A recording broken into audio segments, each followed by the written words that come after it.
காரணமாக வாழ்க்கையை நன்றாக பலன்களை பெற்று விடுகிறோம். பெரும்பொழுது சந்தோஷமாக இருக்கிறது. கொஞ்சம் டயலாக் கூட விடுவோம். சாமி எனக்கு பண்ணியிருக்கிறதுக்கு என் தோலை செருப்பா தச்சு போடலாம் அப்படின்னு சொல்லுவோம். அதுவே ஒரு பஜனைக்கு போக வேண்டும் என்றால் கூட தலை வலிக்கணும்னு அவசியம் இல்லை. தலைவலி வரும் போல இருக்கு அப்படின்னு சொல்லிட்டு போகாம இருப்போம். நம்முடைய பாவை பாசுரங்களை பாடிக்கொண்டிருக்கிற இந்த இளம்பெண் தன்னுடைய தோழிகளிடம் சொல்கிறாள், கிருஷ்ணனே இன்னைக்கு பர்த்தியில சாய்பாபாவா வந்திருக்கிறான் அப்படின்னு ஒரு தடவை சொன்னேன். ஏன்னா நீ புரிந்து கொண்ட மாதிரி பேசினேன். அப்புறம் என்ன சொன்னேன், அவன் தான் எனக்கு உயிர், அவன் இல்லாம என்னால இருக்க முடியாது.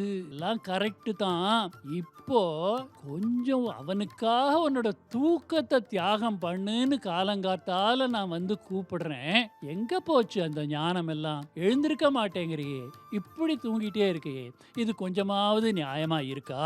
நீ பேசின பேச்செல்லாம் காத்தோட போயிடுதா? உன்னோட ஞானம் எல்லாம் எங்க போச்சு? இப்போ எல்லாத்தையோட தூக்கம் பெரிதாக இருக்கிறதே அப்படின்னு கேட்கிறான். மிகப்பெரிய தடை நமக்கும் பகவானுக்கும் நடுவில்னு சொன்னா இந்த தூக்கத்தை விட முடியாதது.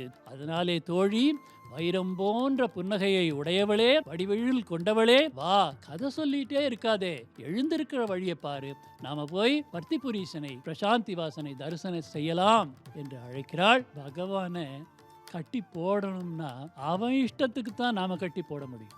நம்ம வகையில நாம போற போக்குல நாம அவனை கட்டி போட முடியாது. அவனாக எந்த கயிற்றை கொடுத்து இதாலே என்னை கட்டு என்று அந்த பக்தி கயிற்றை, அந்த பஜனை கயிற்றை, அந்த சேவை கயிற்றை கொடுத்தான்னா அதை வச்சு நாம கட்டி போடலாம்.